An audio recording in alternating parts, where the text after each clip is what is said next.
Yes, everybody, welcome back to Forever United TV. Good morning this Tuesday morning, the 26th of August. Apologies for being a few minutes late there, everyone. There was just a load of news just piling in. This is the week. This is the here we go week. That being the line that is going to be used several times, possibly up to 6 times involving Manchester United in the coming 5 days. Get yourselves ready for an absolute bonanza of a transfer week as the last week of the window closes this week. We have massive updates this morning. One from Ornstein has just been written in his deal sheet article on The Athletic. A lot of people are going in on this morning regarding Kobbie Mainoo's situation at Manchester United again, as we covered yesterday. Onana updates, very interesting ones with him this morning. That's where we're starting today. And we've got Antony, Jadon Sancho and Rasmus Hojlund, big moves. What's happening with Sonny Lamans? Big update on that expected today. Also, there is a ton of stuff going on this week at Manchester United. Everybody's reporting on it, and we're going to get you fully up to date here this morning to get you set and ready to go. One more week before the kids go back to school as well. So, yeah, last chance of getting some light-ins and watching Forever United TV in the morning for your updates before we get back to the school run and the daily commute. Sorry, everyone, just reminding you of what is about to come. Also, you would have seen now that we hit 98,000 subscribers. More information later on in this show on the giveaway. Stay tuned for that. We are giving away replica Manchester United shirts like this one if you want it. Stay tuned till the end of the show. Information on how you get your hands on that. Now we have hit 98k. Let's get into the news, because that's all anybody's really interested in right now. Can this Manchester United side improve throughout the next week? Well, 5 days, in fact, before this window closes on Monday morning. Right, okay, not Monday morning, sorry, Monday evening. First of all, Onana, this situation, this is the main story that we wanted to lead with this morning. We will get you up to date with everything that's going on with Kobbie Mainoo also, just in a moment's time, but get involved and get your comments in the live chat, everybody. Give me your thoughts on this and as this news is coming through. But Onana is attracting attention. Now, IndyCar last night posted out that Real Betis have, and they have been told that Real Betis have approached Manchester United for Onana. Now, we also know there is interest in Onana from Inter Milan. The interesting thing is, and I've put this together with what Laurie Whitwell from The Athletic said yesterday, something changed at Manchester United with the landscape of the goalkeeping side of things. A meeting was held internally at United to go for Sonny Lamans and get that deal done, which we're expecting to happen this week. All through the summer, Manchester United were supposedly selling a goalkeeper to bring one in. Now, not the case. They've just gone out and dealt with it. That's all that's changed, really. The fact that Manchester United now have 4 goalkeepers once Sonny Lamans has signed this week. Or is that the case? You come to think about it here right now. Manchester United have accepted that they are just going to bring another goalkeeper in on top of what they've got. They needed to deal with that situation. But could anything happen with Onana in the meantime? I.e. Onana gets a loan out of Manchester United because he is surplus to requirements. 3 games in a row in the Premier League, Onana has now been second fiddle to Altay Bayındır. So, when we look at that situation and how it's developing, something has to move. If Bayındır is playing ahead of Onana now and his favourite for Ruben Amorim, I cannot see why he would change him out right now. Yes, a few blunders with crosses, but overall and all with them, that is easily rectified through system changes and protecting the goalkeeper, like I said in the watch-along at weekend. I think he's dealt with things quite well. His distribution has been excellent. His shot stopping has been very, very good for Manchester United. If you can just deal with the corners and the crosses, then he's a good number 2. Onana is the more expensive option for Manchester United. And let's think about this. With Onana's wages off the books, i.e. he's gone on loan, wages covered, that helps Manchester United get through this season and, of course, also helps them get one more year on in Onana's contract. Therefore, at the end of this season, next summer, Onana is sold. I put that together myself, and that hasn't been stated or has been talked about in any reports at all anywhere. That is my thoughts and mine alone, so I'll make that very clear. But you cannot help but feel like this is the situation that's developing right now. The Athletic saying there was never going to be a goalkeeper coming in. Every single journalist, in fact, saying there was never going to be a goalkeeper coming in. United are buying a goalkeeper this week, and nobody's moving anywhere. Could we see movement after, with noises now starting to surface around Onana maybe going out on loan? Now, he's not going to be sold. No one's going to come in at this stage. I'd be staggered if they did. But a loan for Onana, that works for United. That works very well for United because he's out the way. Big chunk of wages off the books as well, helping Manchester United finance any other deals. Literally, Andre Onana's wage would cover Seny Lammens and Altay Bayindir's wage in one if he wasn't at the football club. So you can see how the financial side of things could help Manchester United here, even with a loan with Andre Onana. But of his links to Italy now with Inter Milan, his former club, obviously interested. Obviously, Sommer there is aging now. He's hitting the 38 mark. They're looking for a new goalkeeper. A loan for them on a cheap contract could work very well. And of course, Real Betis, open to loaning everybody, it would seem, because they cannot afford anything. Could there be a move from the Saudi Pro League for Andre Onana in the last coming days of this transfer window? All of that news could come about, but the real one and the news that we do know about is two clubs in Europe, which is Real Betis and Inter Milan, both interested in Andre Onana, but it would be a loan.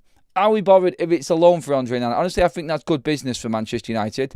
He'll enter then into his last year of his contract, and United will probably just sell him cheap on next summer. Having played, I think we've already gone through 3 instalments of his transfer fee then of 47 million. So I think we would be pretty much at a point where a 15 million sale, 10 to 15 million pound sale for Andre Onana is probably cutting it as a breaking even sort of transaction on the transfer side of things. So I think that could possibly happen as well. But this news circulating, I think, is big because it all falls into what's happened with the decisions that have been made behind closed doors this week with United.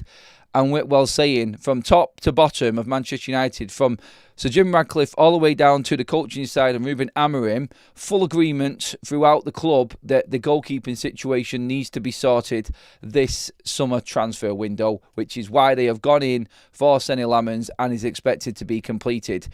I just don't see Manchester United having 4 goalkeepers at the football club. It's not something we've ever done, and I think something has to give. And if Bayindir is playing, cheaper option for United. United could actually buy in Seny Lammens and actually save money on the wage bill by doing so, by loaning Andre Onana out. Look, just a thought and just something out there, but the stories are real. The stories are genuine. That obviously Andre Onana is out of favour. We know this. But Inter Milan and Real Betis have both registered interest in Andre Onana now. And United could let him go on loan. Get into the comment section on that one and give me your thoughts on that, please, everybody. Let me know what you're thinking regarding this. Would you be all right with Andre Onana leaving on loan? There we go. I feel right now, honestly, I think Manchester United, Ruben Amorim, I think he's down for making these ruthless decisions right now. I don't think he really cares. He's got his job on the line. He needs to make sure that he has got players in at this football club that he knows he can rely on and trust.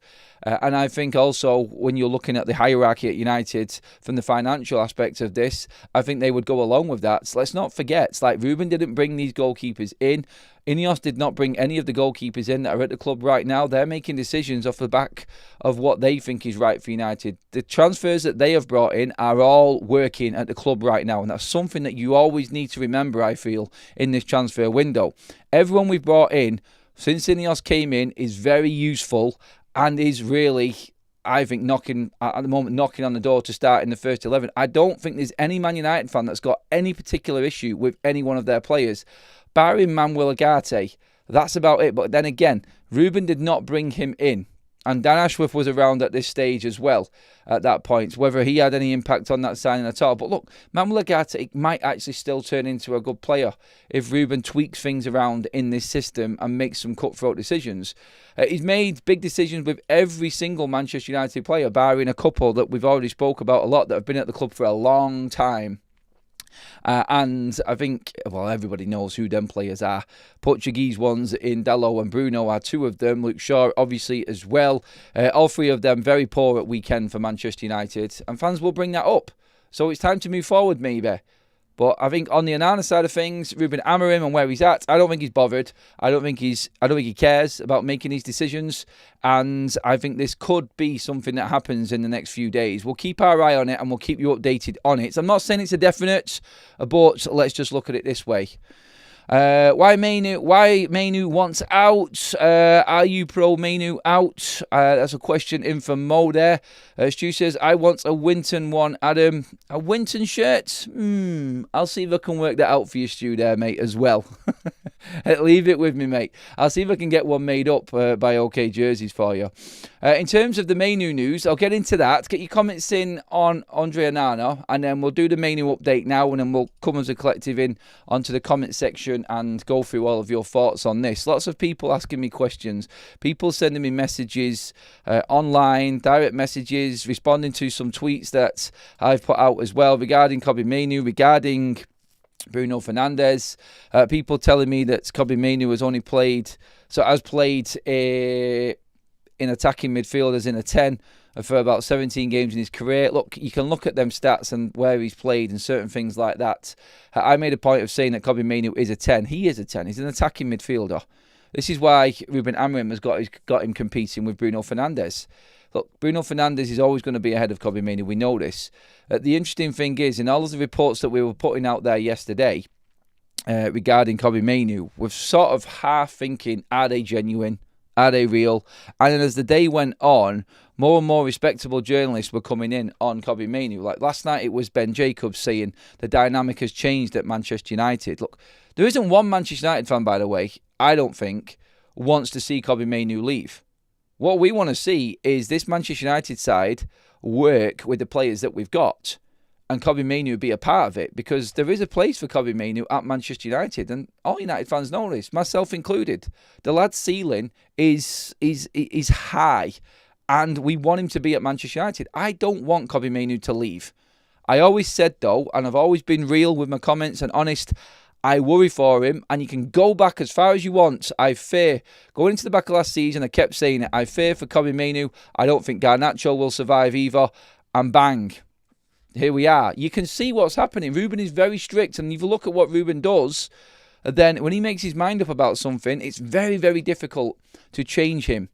And this is why I think Ineos have brought him in, because he's dead set, and he never turns away from what he thinks is right. And this is the worry with the system and side of things. So, on Kobbie Mainoo, David Ornstein this morning has put his, what he calls out, how does he call it now? Sorry, let me just get the actual deal sheet is the one, sorry. He has a deal sheet sort of roundup article that he does.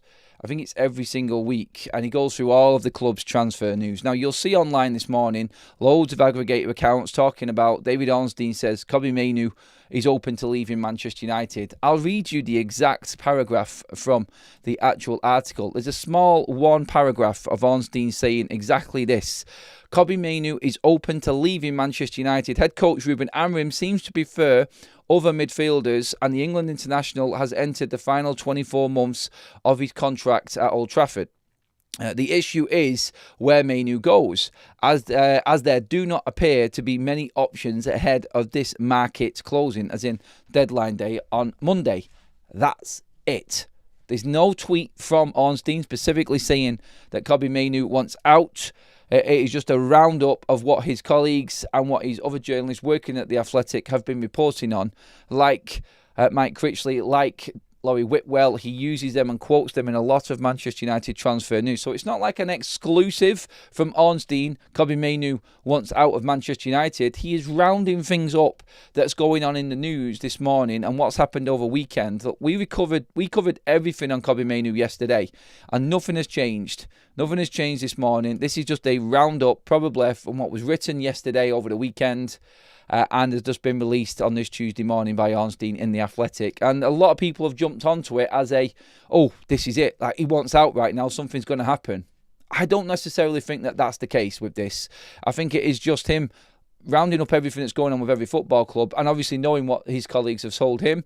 And we do know that he would be open to moving from Manchester United if he knew that he wasn't going to get the game time. So, from like we said yesterday, if Kobbie Mainoo is unsure about his future and how much game time he's going to get, then a conversation might be had between him and Ruben Amorim, and he might not like it. So, if the right move comes around, maybe Mainoo would take a move away from Manchester United.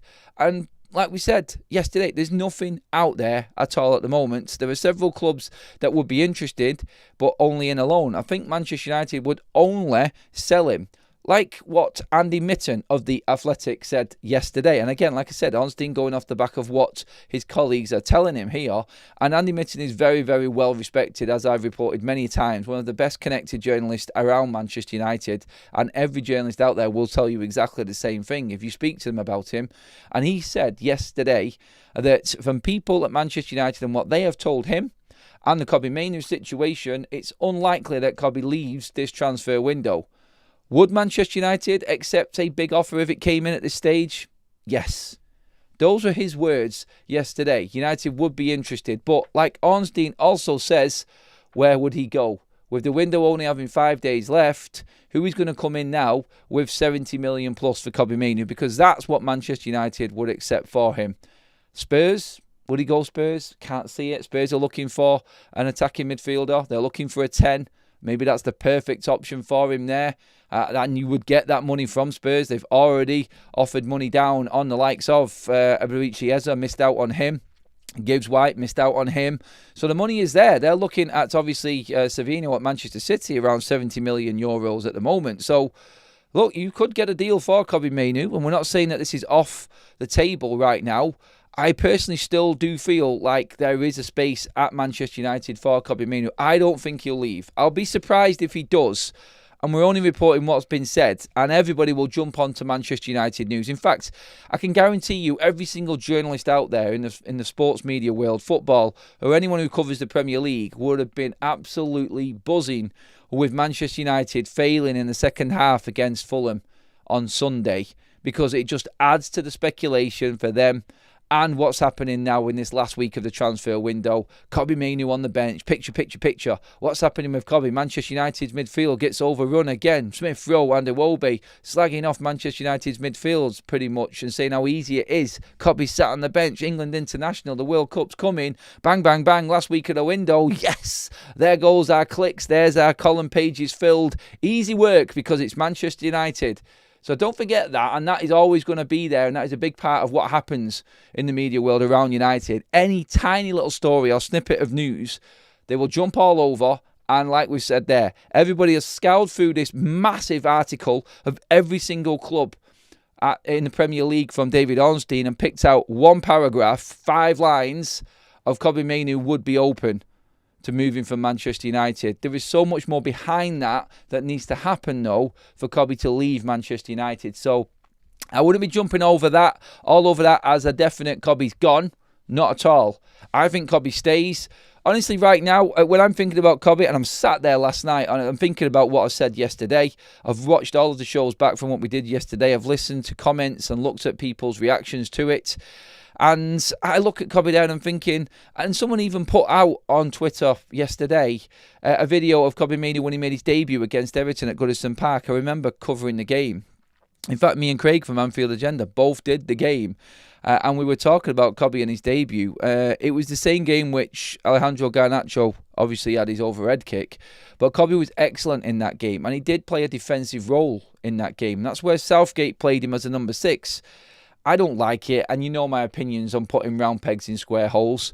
But for the sake of this season, if we can't find a midfielder, is it not worth just playing Kobbie Mainoo in a holding number 6 role and letting him be strict there and trying to transform him? I don't know if he'll like it. I don't know if it's the right way to go. But if we can't find a midfielder, you might as well utilise what you've got there. You've got a young, technique-wise, brilliant player who could just play the 6 role differently to everybody else. Doesn't have to be robust, attacking, athletic midfielders. Like, Mainoo's athletic. He has worked hard on his physique this season. Everybody's seen it. And he could fit into that 6 role for me. I don't like it. I really don't. But I'm looking at the situation. Is he better than Manuel Ugarte in that position? Like Manuel Ugarte, that's his natural position, but he can't pass. Kobbie can pass. If you throw the ball at Kobbie in a 6, he's going to deal with the situation. He's technically miles better than what Manuel Ugarte is. Could you make something happen? I just think Ruben needs to maybe be open to this if we don't sign a midfielder. But if he tells Kobbie Mainoo that his time is going to be limited, Mainoo's not going to like that. And I said it yesterday. If Kobbie Mainoo feels like he's going to miss out on the World Cup, I think he looks for another football club. Conversations and some really important conversations need to be had this week. Kobbie will play against Grimsby, by the way. You will see. It'd be interesting to see what the lineup is against Grimsby. Right. Enough for me on that section there. Let's get some comments in, everybody. Please pile in there with your thoughts. That is your update and everything that's happening with Kobbie from David Ornstein from The Athletic and what we spoke about yesterday. Also, the Andre Onana situation. Get into the comment section on that, please, as well, everybody, because that is going to be big for Manchester United, I feel, this week, and something could happen. Let me set some fans straight. Mainoo is staying. Amorim is staying. You're welcome. It's bold. The results don't stay the same. I don't know about Amorim, no, Manny. That cannot be accepted, I'm afraid. But we all want him to stay. That's one thing I think we all agree with you on that one, buddy. Thanks for the super chat, my man. Lemons was wanted by Ruben 18 months ago at Sporting, so will be number one, and I go for Hayden Hackney. He's better than Baleba and future England captain. Oh, that's a big shout. Better than Baleba? I say £80 million worth tends to disagree with you on that one, Rita, but look, I would love that to be absolutely right. I really would. And Hackney is a good shout. United can get him a lot cheaper. Do they invest that money? We will see. Days to the end of this transfer window are ticking away. Loan Kobbie to Brighton. Wages paid and Baleb's in, says Ant. There's different ways you could look at this. And different ways you could actually look at the Kobbie Mainoo situation. He is appealing to anybody because he's on 20 grand a week wages at Man United and they haven't renewed his contract. That was a big bit about yesterday's conversation. Also with the Daily Mail coming in and Chris Wheeler and United not accepting Kobbie's demands or his agent's demands for a new deal at United. 180 grand, that story's been running for months now. But 20 grand a week wages, anybody would take Kobbie Mainoo on loan. United, that's why they would probably sell him more than loaning him. His contract would not be a problem for any football club. It's just if they've got the funds available right now. And I'm guessing that there are clubs that are sniffing around the situation and just trying to find out how this actually moves forward and can it move forward with Kobbie Mainoo. You've got to ask the question, I would say. We've had a poll running from the start. Do you see Andre Onana leaving before the window closes? 61% of you with 1,700 votes have said yes. We see Andre Onana leaving Manchester United before this window closes. Interesting. Scott says in the chat, so let me pose this question to you, Adam. We give Amorim the axe. Who do we get to replace him? I don't see a lot of people stepping up to plug the hole in a sinking ship. It's because I don't want Amorim to go, mate. I just fear that they may jump the gun because he's got an horrendous transfer. He's got an horrendous record in the Premier League. You can't ignore the record. And who we get in, I can't tell you. I can't answer that question, Scott, because we're out of options. I thought this was it. I was convinced that Ruben Amorim was going to turn this around, and I was worried if we didn't get this working with Ruben Amorim, and now I'm worried. I am. I was worried on Sunday after watching that Fulham second half and how we really did sink back into the old ways of Manchester United under Ten Hag and Ruben Amorim both last season. Not good enough, and that has to change for Manchester United. I called it when I first saw Agate. He's only fit for fouling people and losing the ball in dangerous places. A lot of people would say this is why Enrique sold him, because his passing qualities are just not good enough to play in that PSG side in the way that Enrique wants to play. That was brought up a lot. Ketcheldeel, I think, is that how you say it? Or I'll just say Modise, the second name. Sorry if I pronounced your name wrong there, but every day I listen to the media and the more I am confused. It happens only with our team. What are we doing? Sesko looks worse and the manager must go. I don't agree with that. He doesn't look worse. I thought he looked all right, Sesko, when he came on. I thought he held the ball up really well in certain moments. I thought his link-up play was very good.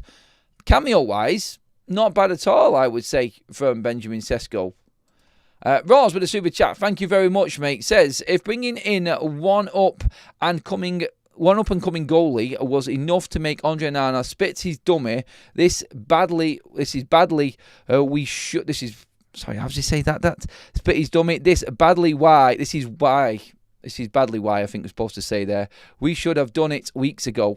Might have made a sale instead of a loan that way. Yeah, I mean, you could say that, Roz. I think definitely United should have been aware to this a long, long time ago.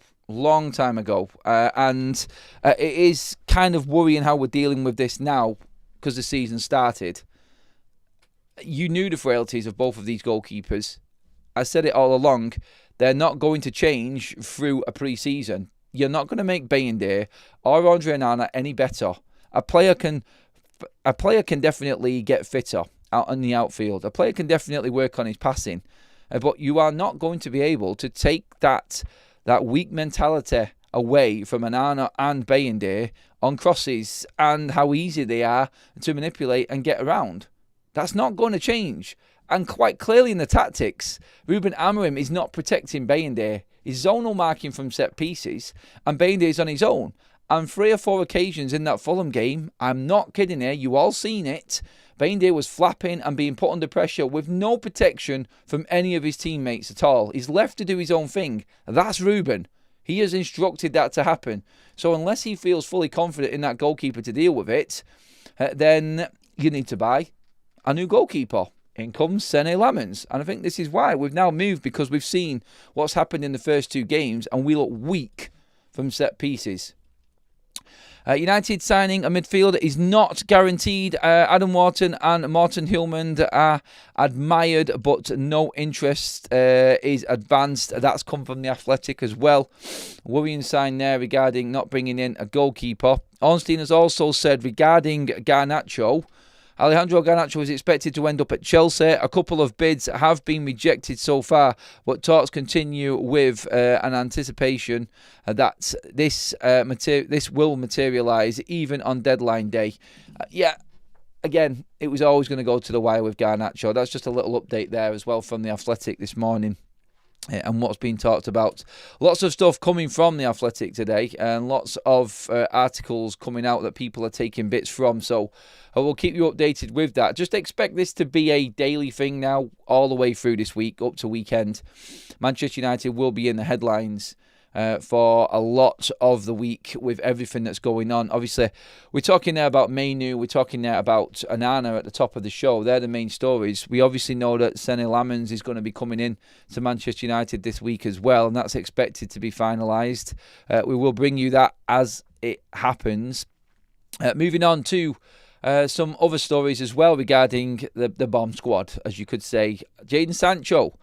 Now, the sporting director of Roma apparently is in London to speak to Jadon Sancho's agents and representatives to try and finalise this deal. Nothing has materialised back from Juventus. They haven't come back in for him. Even with Douglas Luiz being moved on to Nottingham Forest, there has been no movement. Squad space has been made, but they haven't come back in for Jadon Sancho. Now, I'm not saying that nothing is going to happen at the last days of this transfer window with another club coming in for him. We know there is interest from Saudi. We know there's interest from Turkey as well, and they're just waiting to see if anything happens.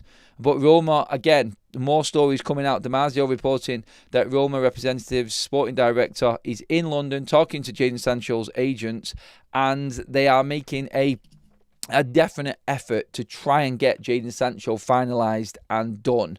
They 100% want him and are going all out for him. And they haven't, even with Jadon Sancho not going for their initial offer, they haven't been deterred and they're still going for it. So you could look at the Jadon Sancho situation there with Roma really pushing as a big positive, I think, because the fact that they haven't been put off by Jadon Sancho saying no and gone back in tells you that they are fully in on him and want to make it happen. And with nobody else coming in, Sancho needs to make a decision very soon. And going off what Romano said a few days ago, the situation and relationship is completely broken between United and Sancho. He will leave this summer, and you've got to be confident that this will still happen.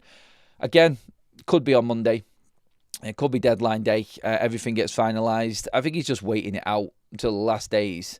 I think it's pathetic, to be honest, how he's not wanted to find a football club and has been happy not playing football for 4 months. But that's just my opinion.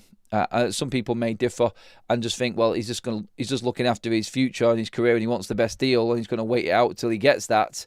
But it's not going to help his reputation, I don't think, in how he's dealing with this transfer right now. And I think a lot of Man United fans in particular, maybe even Chelsea fans, other fans looking in on this. There was a story yesterday from Florian Plettenberg that Jadon Sancho had actually agreed to go to Borussia Dortmund, but the directors at Borussia Dortmund said no to the deal.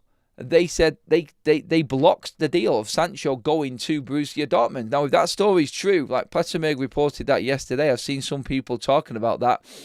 They were not certain about Jadon Sancho. Wasn't this the club that was saying, welcome back home? What's been happening at Manchester United? Because Jadon Sancho, that we know, is the perfect model professional. Remember all of that talk a couple of seasons ago?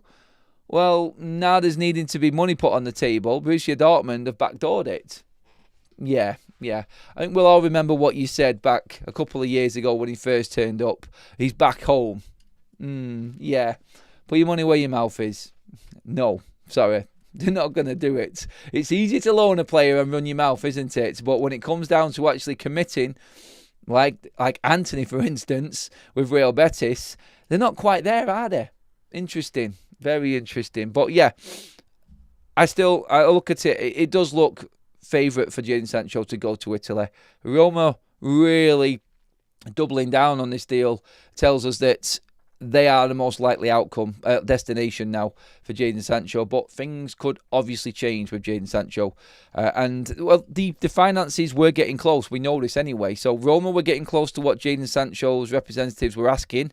And that was part of the story from last week. But there was some form of severance pay needed from United to try and counter the commission for the agent for Jadon Sancho to move. So he's demanding a lot of money, Jadon Sancho's agent. And United would have to come in with that severance on Jadon's previous contract to try and make this deal happen. So let's see how that one pans out, and let's see what develops from Jadon Sancho this week. But confidence is there that we are going to see the end of this with Jadon Sancho and hopefully get this deal over the line. Now, Betis, Antony situation as it is. Andy Mitten reported yesterday, as we were saying on last night's show, about Antony and bids coming in from Real Betis, only loans. They have been way off the mark in terms of Man United's valuation. United have turned down every single loan offer from Real Betis so far. But reports today have come out, and the latest we've got on Antony, as you can see it going across the bottom of your screen actually, and these reports are coming out from different Portuguese and Spanish journalists at the moment, and nothing really significant in terms of who's reporting it for me, and I'm not getting too excited about it. But the latest coming out is that Real Betis have made their final offer for Antony. It is a loan. Manchester United must respond today. Man United must respond today. Yeah, do one. I don't think that is the case. And I can see that actually having zero legs whatsoever. I think I would probably look at what Andy Mitten said and what the Athletic are saying, like Larry Whitwell and Mike Critchley have said here. Manchester United are expected to hold firm on only considering a permanent sale rather than another loan for Antony.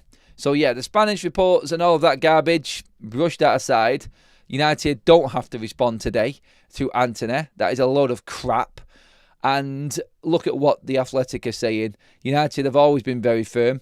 This is why it's got to the last week of the transfer window, because every other offer has been rejected. Manchester United know there is an appeal for Antony because of the season that he had last season at Real Betis, and are confident that they can rebuff any sort of loan offer from Real Betis and make sure that he goes elsewhere. They know this. Look, if Antony hasn't got a football club by the end of this transfer window, he has to really think about his options in Saudi or in Turkey. I don't think he wants to do that. Antony will do well in Turkey, to be honest. He'd be a legend over there. But I said this all along, and we said it yesterday with Antony's situation from what Andy Mitten said, that he wants to be part of the Brazil squad under Ancelotti for the World Cup. And as just making his way back into that Brazil squad through the performances that he had last season at Real Betis have got him in a position where he isn't wanting to drop back out again and not play football at Manchester United, because that's what will happen if he comes back. I think United know that they're in a strong position with Antony. I think they're confident that this deal will get done, where he will be sold. I think 30 million quid is going to get the deal done for Antony, and he will be out of Manchester United. I think him, Jadon Sancho, I think Garnacho, they will all be some form of permanent deal. Maybe loan for Sancho with obligation, but either way you look at Sancho, United are definitely not offering an extension on his contract, and even if it's a loan, he's still gone. It's the end of Jadon Sancho because his contract ends at the end of the season.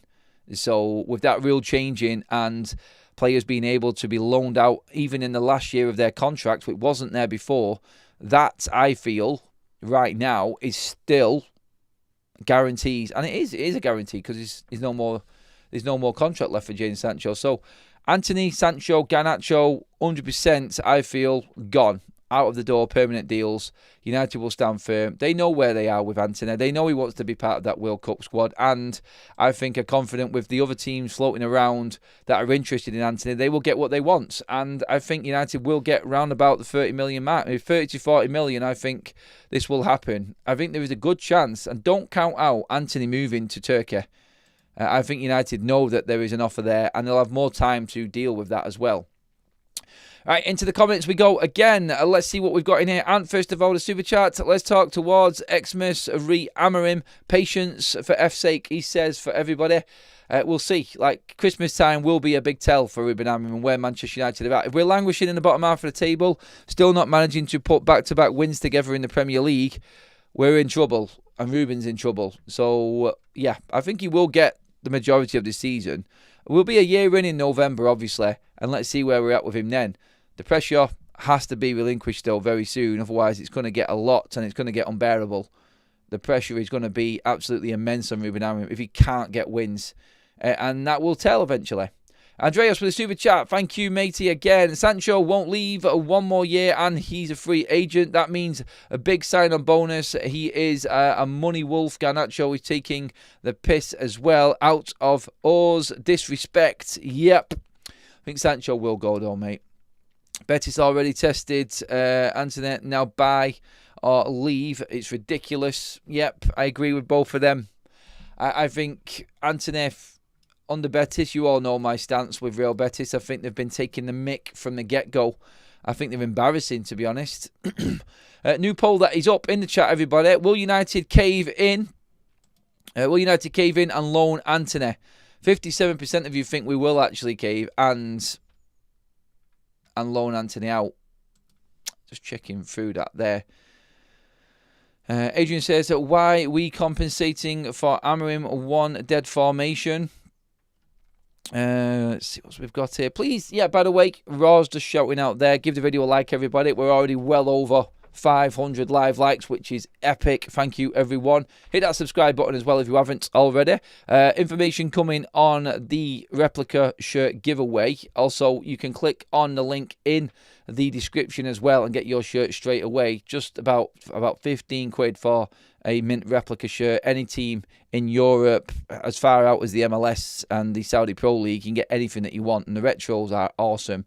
Tracksuits and training kits for children, kids, women's shirts as well, specifically designed women's shirts as well on there. So check out everything there, everybody. The QR code will be popping up in between that and the match bingo one, as you can see, and also the link is directly there in the description. So check out that.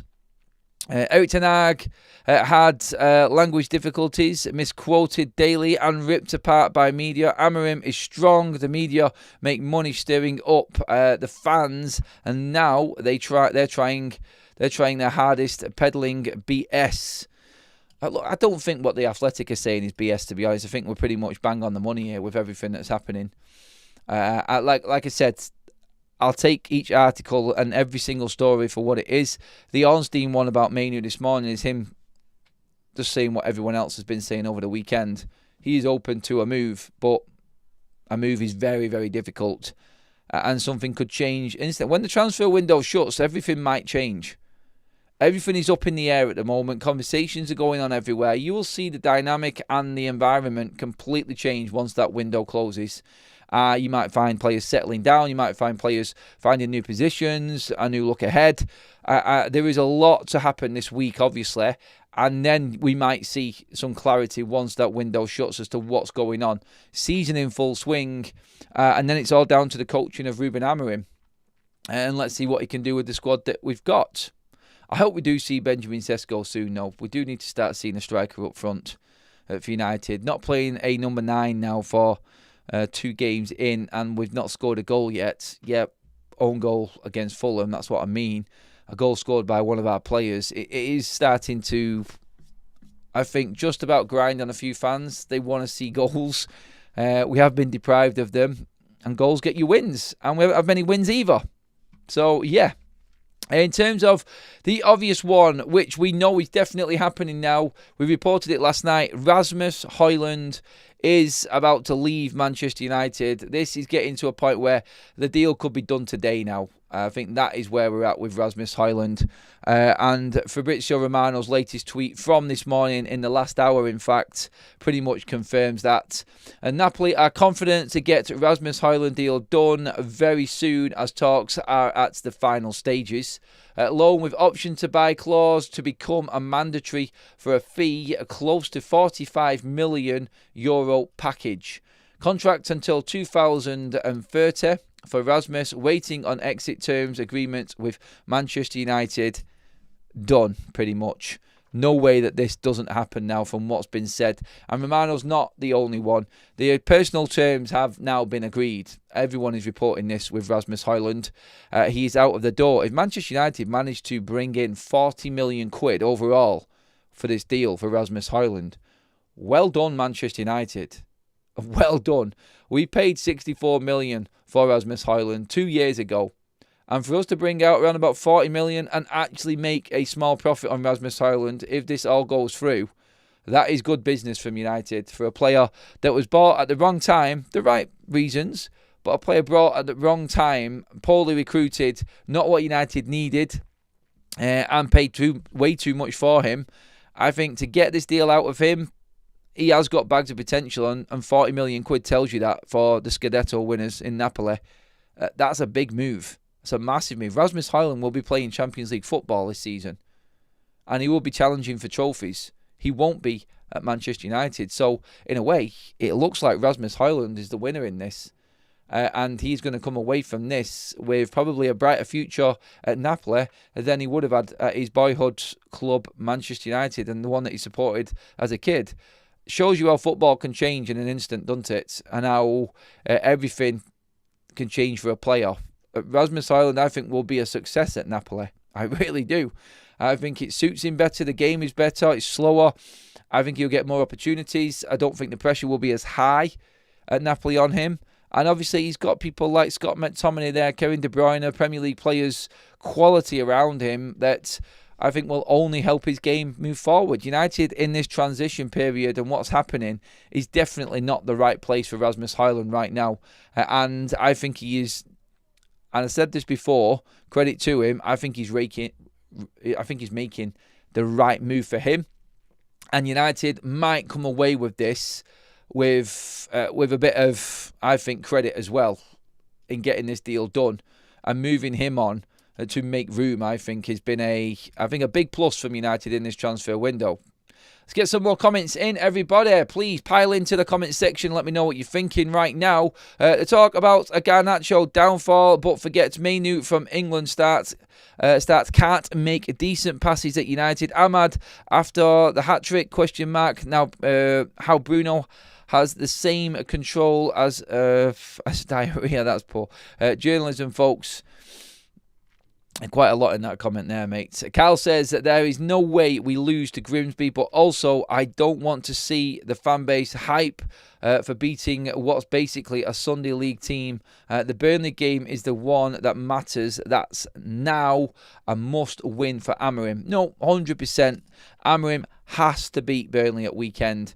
We will beat Grimsby, and I don't think anybody's going to get carried away. It's a good chance for United to score some goals. That's all I would say. A bit of a tune-up before the Burnley game. I think that's important. Burnley will also be playing this week in the Carabao Cup.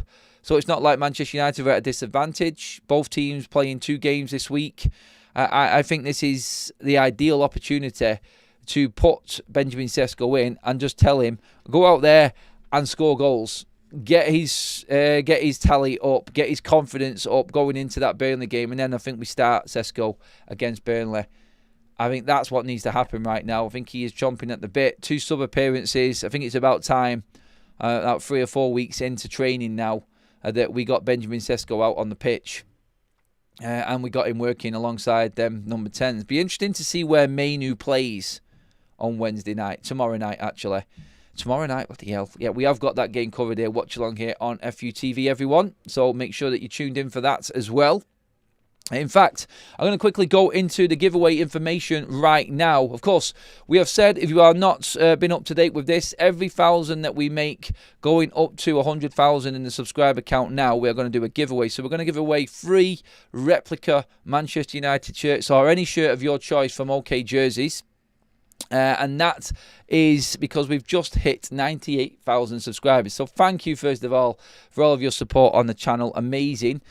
Please subscribe to the channel, then you can enter this competition. So the game against Burnley tomorrow night. What I want you to do is get into the comment section on this video after the live is finished and give me the first goal scorer of the game tomorrow and the minute in which he is going to score.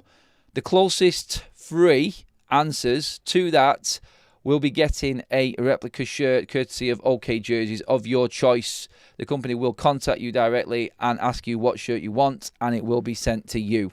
So, just to go over that again, the first goal scorer of the game tomorrow night against Grimsby, in the comments on this video alone, it has to be this morning video. That's it. That's the competition rule. Get in the comments, tell me the first goal scorer and the minute he scores in. And the closest to that, the top 3, will be, well, we will be winning one of these or whatever shirt that you want. So that's the competition, everybody. Get into the comments once the live is finished and let me know what you think. The scorer and the minute in which he has scored. That's what I want. First goal scorer of the game. So get into the comment section and get... well, after we finish this live, that is, and being with a chance of winning the replica shirts as well. We're going to get that out, and then we will announce it probably, I would say probably the day after, so Thursday. We'll announce it on the morning show who has won the shirts with all of the news that we're doing on that day. Right, okay, let's get a few more comments in before we finish up. By the way, everybody, we did do the watch along last night on our other channel for the Liverpool and Newcastle game. What a crazy game that was, by the way. No, don't put it in the live comment section now. In the comments when the live is finished, everybody. I'll put it into the comments after it's finished. So when the live is finished, please put your comments in the comment section at the end of the show. So when you can comment after the live is done, that's what you do. Yep, that's it. Thank you, everyone. Okay, what I will do, I'll put a comment in, and you have to reply to that comment with your prediction of the goal scorer and the minute in which he scored. So reply to my comment after the show is finished. You'll see it there, and that's probably the simplest way we can do it, just to make sure that everybody's clear. Okay, you must reply to my comments in the comment section when this video is finished. So after the live's gone, the comments will come up. You'll see mine pinned at the top. Reply to that comment with your predictions. I think it's quite clear. Okay, there we go. Being with a chance of winning one of these mint replica shirts. Okay, right. Get some comments in on this now with all of the news. Everybody, please, this is your chance now before we finish up to have your say on all of the subjects that we've been talking about. Yeah, by the way, Football Talks, please go and subscribe to that. Check out my reaction to that Liverpool and Newcastle game last night. We're going to be doing that all the way through the season.